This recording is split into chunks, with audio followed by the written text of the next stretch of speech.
Good morning students. आज हम common psychological problems के बारे में बात करेंगे, जिसको हम कहते हैं generalised anxiety disorder. Basically generalised anxiety disorder होता क्या है? जैसे कि इसके नाम से ही स्पष्ट है, जनरलाइज्ड एंग्जाइटी ऐसी एंग्जाइटी जो जनरलाइज्ड है, जो हमेशा से ही है। आपने कई बार ऐसे लोग देखे होंगे जो हमेशा छोटी छोटी बात पर चिंतित हो जाते हैं, परेशान हो जाते हैं। उन्हें हर छोटी छोटी बात की चिंता होती है, परेशानी होती है। जैसे कोई अपना कहीं दूर जा रहा है तो इन्हें लगता है कि कोई एक्सीडेंट ना हो जाए, उनका कोई अपना बीमार ना हो जाए। कोई घर मेहमान आ रहा है तो भी वो टेंस हो जाता है कि कहीं घर में सफाई ठीक से नहीं हुई तो, खाना ठीक से नहीं बना तो, खाना उन मेहमानों को पसंद नहीं आया तो। वह हर छोटी छोटी बात पर परेशान हो जाता है कि कहीं कुछ गड़बड़ ना हो जाए। वह एक्सेसिव टेंशन में रहता है, उसे आशंका बनी रहती है, किसी न किसी चीज़ में आशंका करने लगता है। वह खुद अपनी इस कंडीशन से बाहर आना चाहता है, पर चाहते हुए भी वह इस कंडीशन से बाहर नहीं निकल पाता। उसकी क्रॉनिक व एक्सेसिव टेंशन ही उसकी डिस्ट्रेस का कारण बनती है। ऐसी चीज़ें जो नामुमकिन हैं उसके बारे में भी उनको चिंता रहती है। इनका दिमाग चलता ही रहता है, दिमाग खाली बैठता ही नहीं, दिमाग सोता ही नहीं। अक्सर उनका मन एक चेन बना लेता है कि ऐसा होगा तो क्या होगा, उसके बाद ऐसा होगा तो फिर क्या होगा। वो बातें होती ही नहीं, हो भी नहीं सकती, पर फिर भी व्यक्ति मनगढ़ंत चिंताओं में घिरा रहता है। टेंशन लेने की उनके अंदर एक टेंडेंसी सी बन जाती है। इनमें excessive worry, free floating anxiety होती है। जैसे हमेशा ही ये घबराए हुए, टेंस और परेशान रहते हैं। वैसे तो सामान्य व्यक्तियों में भी ये सब चिंताएं, परेशानी देखी जा सकती है, पर उनकी चिंता, परेशानी अस्थायी, अनस्टेबल होती है। वह अपनी कंडीशन से थोड़ी ही देर में बैलेंस बना लेते हैं, पर जीएडी के पेशेंट में व्यक्ति बैलेंस नहीं बना पाता, वह अपनी कंडीशन को कंट्रोल नहीं कर पाता। उनकी चिंता हमेशा इरेशनल होती है, उसके पीछे कोई लॉजिक ही नहीं होता। उनकी चिंता सामान्य चिंता की तुलना में ज़्यादा समय तक बनी रहती है। जैसे एक व्यक्ति सड़क पर चल रहा था, उसने देखा कि एक अन्य व्यक्ति का कार से एक्सीडेंट हो गया, तो वह इस चीज़ से डरने लग गया कि अगर वो बाहर निकला, उसका भी एक्सीडेंट हो गया तो, वह मर गया तो। ऐसे ऐसे विचार उनके दिमाग में आने लगते हैं। उनका आत्मविश्वास टूटने लगता है और उन्हें घबराहट होने लगती है। सिम्टम्स की अगर बात करें, जीएडी के पेशेंट में कुछ हमें सिम्टम्स देखने को मिलते हैं। वो फिज़िकल भी हो सकते हैं, साइकोलॉजिकल भी हो सकते हैं। फिज़िकल सिम्टम्स की अगर हम पहले बात करें तो फिज़िकल सिम्टम्स में सबसे पहले आता है टेंस मसल्स। जीएडी के जो पेशेंट होते हैं, उनकी जो फिज़िकल सिम्टम्स में हम सबसे पहले ये देखते हैं कि उनके जो मसल्स होते हैं वो उन्हें टेंस लगती हैं। उनका चेहरा खिंचा हुआ रहता है, चेहरे में खिंचाव रहता है। एक्सेसिव स्वेटिंग, उनको बहुत ज़्यादा पसीना आता है। वे छोटी छोटी बात से डर जाते हैं, घबरा जाते हैं। उन्हें एक्सेसिव स्वेटिंग होने लगती है। किसी से बात करते हैं तो भी स्वेटिंग आ जाती है। ट्रेमर्स इन हैंड्स, बॉडी, उनके हाथों में कंपन होने लगती है। जैसे ही वे किसी से बात करते हैं तो उनके हाथों में, बॉडी में एक ट्रेमर सी हो जाती है, कंपन सी शुरू हो जाती है। कुछ भी काम करते हैं तो बॉडी कांपती है, अपनी बॉडी में वो झटके से फील करते हैं। अपसेट स्टमक, उनका पेट ज़्यादातर अपसेट ही रहता है, उन्हें डाइजेस्ट नहीं हो पाता कुछ भी, उन्हें डायरिया भी हो जाता है। सम टाइम वो ये फील करते हैं कि कहीं उन्हें वॉमिटिंग ना हो जाए, वॉमिटिंग जैसा फील करते हैं, बट उन्हें वॉमिटिंग होती नहीं है, बट वो फील करते हैं ऐसा कि वॉमिटिंग ना हो जाए। हेडेक, उनके सिर में दर्द रहने लगता है। इतने अननेसेसरी थॉट्स उनके दिमाग में चलते हैं जिससे उनका दिमाग काम डाउन ही नहीं हो पाता, जिससे उनके सिर में दर्द रहने लगता है। वह व्यक्ति जिनके व्यक्ति सिर में दर्द होने की वजह से वो रेस्टलेस सा हो जाता है, आराम करना भी चाहे तो भी वो आराम नहीं कर पाता। इंसोम्निया, स्लीप डिस्टर्बेंस, व्यक्ति को नींद ना आने की प्रॉब्लम शुरू हो जाती है। नींद आती भी है तो वह बार बार बीच बीच में टूटने वाली होती है, बेचैनी सी फील करता है। उन्हें नींद में उन्हें अजीब अजीब से सपने दिखाई देते हैं, जिससे वे बीच बीच में उठ जाते हैं। उनकी वह जल्दी जल्दी कोई भी काम करता है तो वो जल्दी थक जाता है। कंसंट्रेशन में कमी हो जाती है। हार्ट रेट बहुत से मतलब जैसे हार्ट रेट है उसमें बहुत से चेंजेस हो जाते हैं, जैसे ब्लड प्रेशर बढ़ जाता है, हृदय धड़कन बढ़ जाती है, नाड़ी गति बढ़ जाती है। इस तरह से व्यक्ति घुटन सी फील करने लगता है, मुंह सूखने लगता है, चक्कर आने लगते हैं, सांस लेने में प्रॉब्लम हो जाती है, एसिडिटी हो जाती है। ऐसी बहुत से ऐसे सिम्टम्स होते हैं। जैसे अगर हम इन सब बीमारी के जो उनको हम सिम्टम्स देखते हैं, अगर हम उनकी सब टेस्ट भी कराएं तो उनकी पूरे शरीर की जांच भी करवाएं। जैसे अगर उनका सिर दर्द है तो उनकी सीटी कराएं, एमआर कराएं, ईजी कराएं, तो वो सब नॉर्मल आता है। उनके पेट का दर्द नॉर्मल आता है। उनके पेट में मतलब उनका सिर में दर्द है तो चेक कराओ, उनके पेट में अगर कोई भी दर्द है तो उनकी सोनोग्राफी कराओ, एंडोस्कोपी कराओ, पेट में फूलन है तो भी वो सब नॉर्मल आएगा। क्योंकि वो सब किस वजह से है, वो घबराहट, चिंता, परेशानी की वजह से है। ये सब चीज़ें उनके दिमाग में परेशानी की वजह से चलती हैं, ना ही कोई इस तरह से बीमारी की वजह से। इसी तरह से कुछ साइकोलॉजिकल सिम्टम्स भी होते हैं, जैसे इरिटेशन। व्यक्ति छोटी छोटी बात पर इरिटेट हो जाता है। उसे कोई भी बुला भी ले तो भी वो इरिटेट होता है, किसी की बात पसंद ही नहीं करता।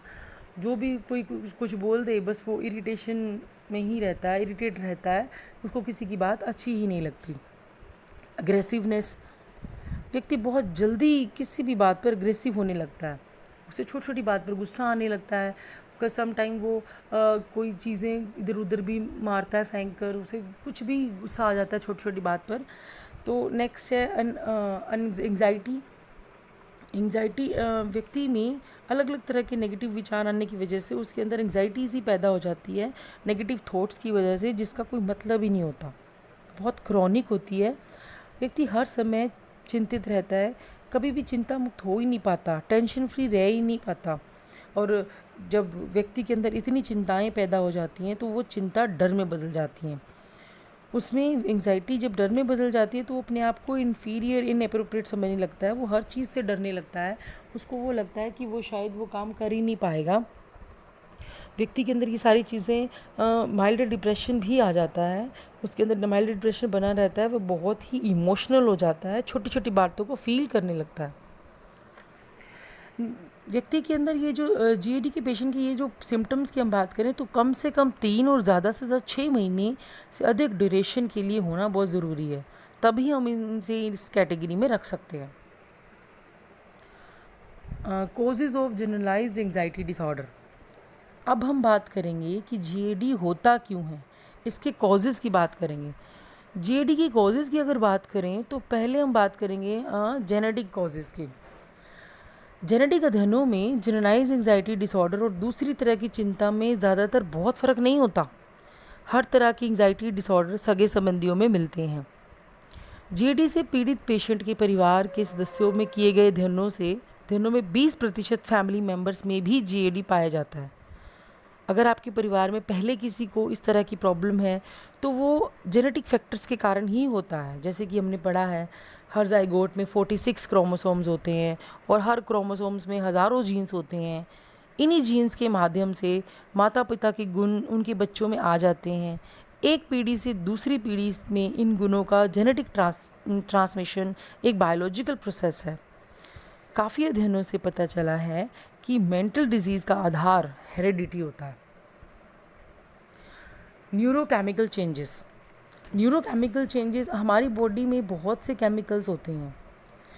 कुछ केमिकल्स ऐसे होते हैं जो मन को शांत रखते हैं, हमारे माइंड को पीसफुल बनाए रखते हैं। ऐसे ही एक केमिकल है सेरोटोनिन, जिसकी डेफिशिएंसी से एंग्जाइटी का लेवल बढ़ जाता है, उन्हें जनरलाइज्ड एंग्जाइटी डिसऑर्डर हो जाता है। इस तरह से और भी जो हमारे शरीर में जो केमिकल्स हैं, जैसे गाबा है, नोरपाइनफ्राइन है, ये सब इम्बैलेंस होने से जनरलाइज्ड एंग्जाइटी डिसऑर्डर हो जाता है। ड्यू टू इन्वायरमेंट का भी बच्चे पर पूरा असर पड़ता है। जैसे अक्सर देखा गया है कि जिन बच्चों की अपब्रिंगिंग अपब्रिंगिंग, उनका इन्वायरमेंट जिस तरह का है, बच्चा भी बिल्कुल वैसा ही होता है। जिन बच्चों की फैमिली में ये टेंडेंसी होती है कि वो छोटी छोटी बात पर चिंता परेशानी करने लगते हैं, बच्चों में ऑटोमेटिकली ही वो टेंडेंसी आ जाती है। साइकोलॉजिकल फैक्टर्स, जीएडी के पेशेंट को अपनी चिंता का एक्चुअल कारण पता ही नहीं होता। यह सब तो उसके अनकॉन्शियस मन की ही बातें होती हैं, उसके अनकॉन्शियस मन में ही सब होता है। जब व्यक्ति से कोई उसका डिस्ट्रेस का कारण पूछता है, उससे पूछा जाए कि तो आपकी इस प्रॉब्लम का कारण क्या है, तो वह इलॉजिकल इरेशनल सी बातें सुनाने लगता है, जिसमें किसी भी तरह का कोई इंटेलेक्चुअल फैक्ट नहीं होता। उसकी आशंका, डाउट सब इमेजिनरी होता है, जिसका कोई आधार ही नहीं होता। वह अपनी चिंता का कारण बहुत सी चीज़ों को मानता है, जबकि उसकी चिंता का मूल कारण, एक्चुअल कारण अनकॉन्शियस माइंड में उसके बचपन की कुछ ऐसी दबी हुई इच्छाएं थी, जो इन इच्छाओं के आवेग से निपटने के लिए वो क्या करता है, जो ये इच्छाएं उसको परेशान करती है, तो वो इन इच्छाओं से निपटने के लिए डिफेंस मैकेनिज़्म का प्रयोग करता है। और डिफेंस मैकेनिज़्म की जब डिफेंसिव सक्सेस उपयुक्त नहीं होती, तो व्यक्ति फ्री फ्लोटिंग एंग्जाइटी को फील करता है। इस प्रकार फ्रेड के अनुसार इड व ईगो के बीच अनकॉन्शियस कन्फ्लिक्ट ही जनरलाइज एंग्जाइटी का मुख्य कारण है। ट्रीटमेंट जनरलाइज एंग्जाइटी डिसऑर्डर के ट्रीटमेंट की अगर हम बात करें, तो सबसे पहले बात आती है मेडिकेशन यानी ड्रग्स की, दवाइयों की। मेडिकेशन जो जीएडी की प्रॉब्लम को डिक्रीज़ कर देती है, काफ़ी हद तक ख़त्म भी कर देती है। जीएडी के लिए प्रयुक्त होने वाली कुछ मेडिसिन जैसे एंटी एंग्जाइटी, एंटी डिप्रेशन, ऐसी बहुत सी मेडिसिन हैं जो हमें जीएडी से मुक्ति दिलाती है। ये मेडिकेशन इस प्रॉब्लम को काफ़ी हद तक डिक्रीज़ कर देती है, इनफैक्ट ख़त्म ही कर देती है प्रॉब्लम को। हालांकि हम सब लोग घबराते हैं इन सब चीज़ों से, दवाइयों से, औषधियों से, बट फिर भी मेडिसिन से डरते हैं कि इससे साइड इफ़ेक्ट ना हो जाए, कहीं सारी उम्र ना खानी पड़े। तो ये बात ज़्यादा सही नहीं है। सही टाइम आने पर अगर हम शुरू कर दें तो थोड़े समय तक ही खानी पड़ती है। इसके थोड़े बहुत साइड इफ़ेक्ट होते हैं, जैसे पेट दर्द हो गया, एसिडिटी होगी, ज़्यादा इसका इफ़ेक्ट नहीं होता। तो इसलिए इस तरह के पेशेंट को दवाइयाँ देनी पड़ती हैं।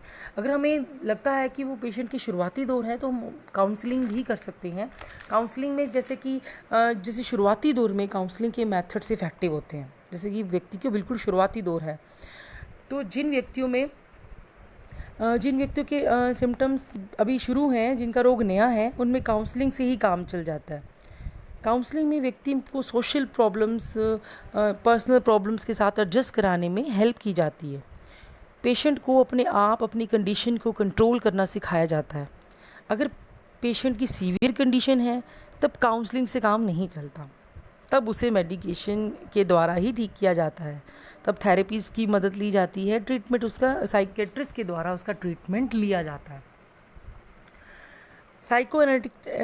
साइकोथेरेपी, मनोविश्लेषकों का मत है कि जीएडी अनकॉन्शियस माइंड में दबी हुई इच्छाओं के कन्फ्लिक्ट से होता है।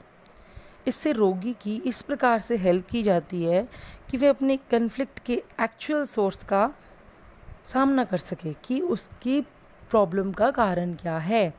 सबसे पहले व्यक्ति को फ्री एसोसिएशन मेथड पर बल दिया जाता है। इसके अंदर व्यक्ति को फ्री छोड़ा जाता है कि वो किसी भी चीज़ के बारे में खुलकर बात कर सकता है। जैसे कि पेशेंट अपने विचारों, भावनाओं, इमोशंस, मेमोरी, इन सब पर खुलकर बात करता है। फिर बात करते हैं ड्रीम एनालाइज की। ड्रीम एनालिसिस, उसको किस तरह के सपने आते हैं, उसको एनालाइज कर सबके सामने वो खुलकर उसके सामने रखता है। पेशेंट द्वारा अपनी प्रॉब्लम्स के प्रति जो इंसाइट, सूझ डेवलप होती है, वह सूझ ही उसे यह समझाने योग्य बनाती है कि अपनी प्रॉब्लम्स के लिए उसे किसी काउंसलर, साइकेट्रिस्ट पर डिपेंड रहने की ज़रूरत नहीं, बल्कि वह स्वयं ही प्रॉब्लम्स का सल्यूशन कर सकता है। साइकोथेरेपी के द्वारा रोगी के बिहेवियर को रियल और इमेजिनरी मतलब जो एंग्जाइटी है कि रियल है कि इमेजिनरी है, इन एंग्जाइटी की कंडीशन में अंतर करना सिखाया जाता है कि रियल एंग्जाइटी क्या है और उनकी इमेजिनरी एंग्जाइटी क्या है। कॉग्निटिव बिहेवियर थेरेपी व्यक्ति के विचार, उसकी नॉलेज, उसकी अंडरस्टैंडिंग को संज्ञान कहा जाता है। इसमें परसेप्शन, मेमोरी, थिंकिंग, रीजनिंग, यह सब आते हैं। यह एक कॉन्शियस लेवल का प्रोसेस है। जब व्यक्ति में कॉग्निटिव डिस्टर्बेंस पाई जाती है, जब व्यक्ति का कॉग्निटिव प्रोसेस दोषपूर्ण हो जाता है, तो व्यक्ति में साइकोलॉजिकल डिसऑर्डर पैदा होते हैं। मतलब उसके अंदर ये साइकोलॉजिकल डिसऑर्डर पैदा होने लगते हैं। व्यक्ति के अंदर इरेशनल बिलीव्स पैदा हो जाते हैं, जिससे व्यक्ति का व्यवहार मेल एडजस्टेड जैसे कुसमायोजित होने लगता है। व्यक्ति में सेल्फ डिफीटिंग बिलीव्स डेवलप हो जाते हैं, जिससे उनका व्यवहार इरेशनल हो जाता है। नेगेटिव स्कीमा से पैदा होता है जो एंग्जाइटी, जो नेगेटिव स्कीमा क्या होता है कि जिसके अंदर हमारे अंदर नेगेटिव थॉट्स जो होते हैं वो सब मिलकर एक एंग्जाइटी बनाते हैं, नेगेटिव स्कीमा पैदा होने लगता है। ऐसे लोग हमेशा होपलेस ही रहते हैं। कॉग्निटिव बिहेवियर थेरेपी में व्यक्ति को यह समझाया जाता है कि आपके मन के अंदर कुछ इरेशनल थॉट्स का पैटर्न बन रहा है, जिसका कोई लॉजिक ही नहीं है। पहले तो उन थॉट्स को आइडेंटिफाई किया जाता है कि ये थॉट्स क्या हैं, कैसी हैं, कहाँ से आ रही हैं। फिर उसे हेल्दी थॉट्स में रिप्लेस किया जाता है। व्यक्ति जिस तरह से सोचता है वैसे ही बन जाता है। अगर व्यक्ति कॉन्शियसली पॉजिटिव थॉट पर सोचना शुरू करे तो पॉजिटिव थॉट की आदत बन जाती है। व्यक्ति जब पॉजिटिव रहता है तो व्यक्ति खुश रहता है, उसका मन स्थिर रहने लगता है, स्टेबल रहने लगता है, उसकी कंसंट्रेशन बढ़ने लगती है, वह हैप्पीनेस फील करने लगता है, जिससे उसमें एनर्जी आने लगती है।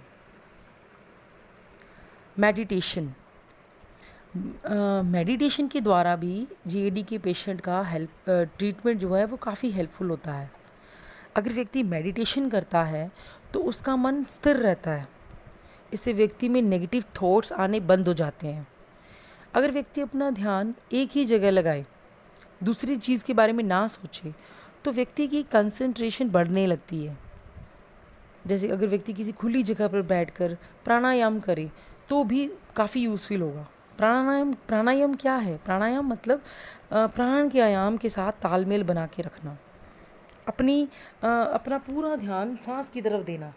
सांस शरीर के किस हिस्से में होता हुआ किस जगह पर जा रहा है, नाक से सांस नली में, फेफड़ों में जा रहा है, रक्त में जा रहा है, सांस नली, मतलब हमें यह देखना कि शरीर के अलग अलग हिस्सों में कहाँ जा रहा है सांस। इस तरह इस प्रक्रिया पर अपना ध्यान फोकस करें, इससे अपना कंसंट्रेशन बढ़ेगा, आप रिलैक्स फील करोगे, मन विचलित नहीं होगा। अपने आप को ज़्यादा से ज़्यादा बिज़ी रखें, जिससे व्यक्ति की इरेशनल थॉट्स आनी बंद हो जाती हैं। व्यक्ति का मन स्टेबल होता है। मन स्टेबल होगा तो कंसंट्रेशन बढ़ेगी, मन की खुशी बढ़ेगी। अगर व्यक्ति की ये हैबिट बन गई तो इसका फ़ायदा उसे हमेशा मिलेगा। नेचुरली हमारे दिमाग के अंदर डोपामाइन रिलीज़ होना शुरू हो जाएगा। जैसे कि आपको पता है डोपामाइन हमारे अंदर खुशी का आहार होता है, उसे हमें हैप्पीनेस फील होने लगती है, हमारा एनर्जी लेवल बढ़ जाता है, हमारा ध्यान हर जगह लगने लगता है। इस तरह हम देखते हैं कि जनरलाइज एंग्जाइटी डिसऑर्डर का ट्रीटमेंट विभिन्न टेक्निक के कॉम्बिनेशन का इस्तेमाल करके किया जाता है और जीएडी के पेशेंट को सामान्य स्तर तक ला सकते हैं हम इस तरह से।